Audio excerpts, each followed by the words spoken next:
Bakit hindi na lang mag-only print ng pera? Welcome back to my channel, class. Ako muli si Professor Ipaliwanag ng University of Life. At sa episode na ito, pag-uusapan natin ang isa sa mga pinakasikat na tanong. Kapag may problema sa ekonomiya, bakit hindi na lang mag-print ng maraming pera ang gobyerno para yumaman ang lahat? Aaminin ko, noong bata pa ako, akala ko rin napakadaling solusyon ito. Kapag kulang ang pera, edi mag-print pa. Kapag mahirap ang mga tao, edi dagdagan ng pera. Kapag may utang ang bansa, edi gumawa pa ng bagong pera. Kung ganoon kasimple ang sagot, matagal na sanang walang mahirap sa mundo.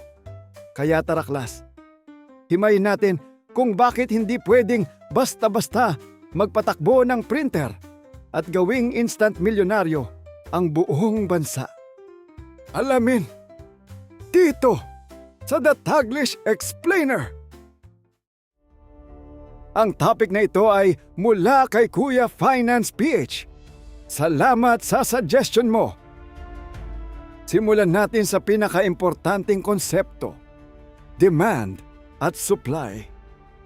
Isipin ninyo na may isang barangay na may 10 pandesal lamang na binebenta kada umaga.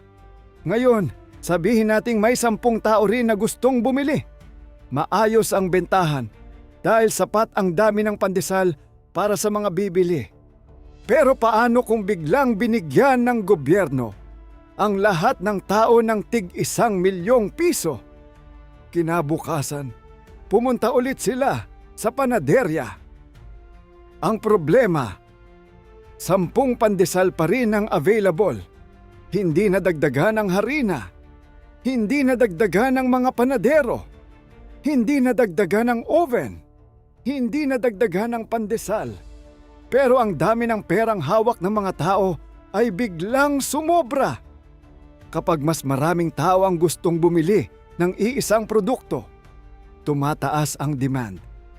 Kapag hindi sumasabay ang supply, tumataas ang presyo.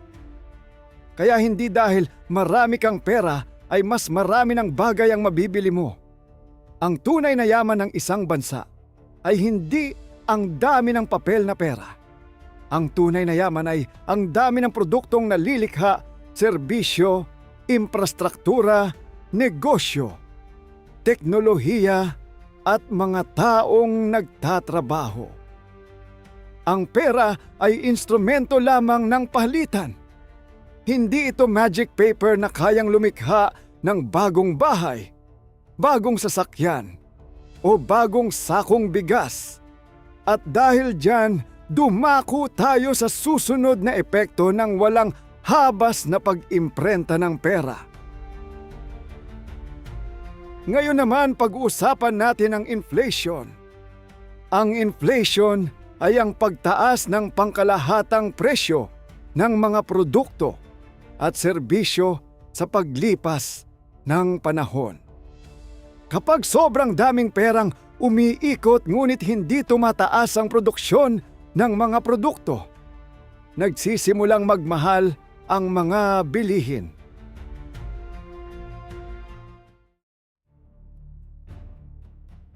Halimbawa, kahapon ang isang burger ay nagkakahalaga ng 100 pesos. Ngayon, lahat ng tao ay may 10 beses na mas maraming pera. Alam ng nagtitinda na kaya nang bumili ng mga tao kahit mas mahal ang presyo. Unti-unti niyang itataas ang presyo. Magiging 200 pesos. Pagkatapos, 500 pesos. Pagkatapos 1,000 pesos. At habang tumatagal, patuloy itong tataas. Mapapansin ninyo na kahit nadagdagan ang pera ng lahat, hindi naman talaga nadagdagan ang kanilang kakayahang bumili. Ang nadagdagan lang ay ang bilang ng papel na hawak nila. May isang biro ang mga economist. Kapag ang isang tao ay may 1 milyong piso ngunit ang isang itlog ay nagkakahalaga ng 50,000, hindi siya mayaman. May hawak lang siyang malaking numero. At ito ang dahilan kung bakit maingat ang mga central bank sa pagdaragdag ng salapi sa ekonomiya. Hindi pwedeng gawing photocopy machine ang pera. Dahil kapag nasira ang halaga ng pera, apektado ang buong ekonomiya.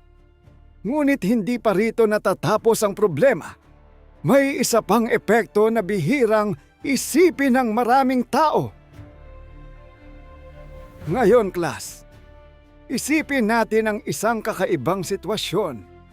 Gigising ka bukas at makikita mong may 100 milyong piso ka na sa bangko. Pagkatapos nalaman mong pati kapitbahay mo, may 100 milyon din. Pati tricycle driver, pati tindera, lahat. Ngayon, tanungin kita. Ilang tao kaya ang excited pa ring gumising ng alas 5 ng umaga para pumasok sa trabaho? Ilang tao kaya ang mag-a-apply para maglinis ng kalsada? Ilang tao kaya ang magmamaneho ng bus? Malamang marami ang magdedesisyong magbakasyon muna. At kapag nangyari iyon, bababa ang produksyon ng mga produkto at serbisyo. Mas kaunti ang pagkain. Mas kaunti ang transportasyon. Mas kaunti ang mga manggagawa.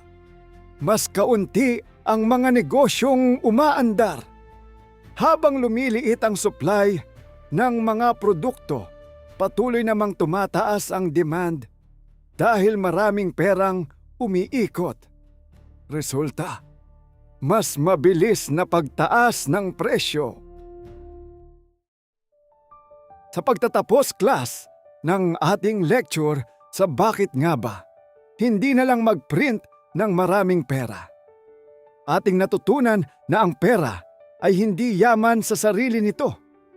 Simbolo lamang ito ng halaga ng mga produkto at serbisyong nalilikha ng ekonomiya. Kapag nag-imprenta ng sobra-sobrang pera nang hindi tumataas ang produksyon, tataas ang demand, susunod ang inflation, mawawala ng balanse ang ekonomiya, at babagsak ang tunay na halaga ng pera. Sa madaling salita, hindi printer ang sikreto ng pagyaman ng isang bansa.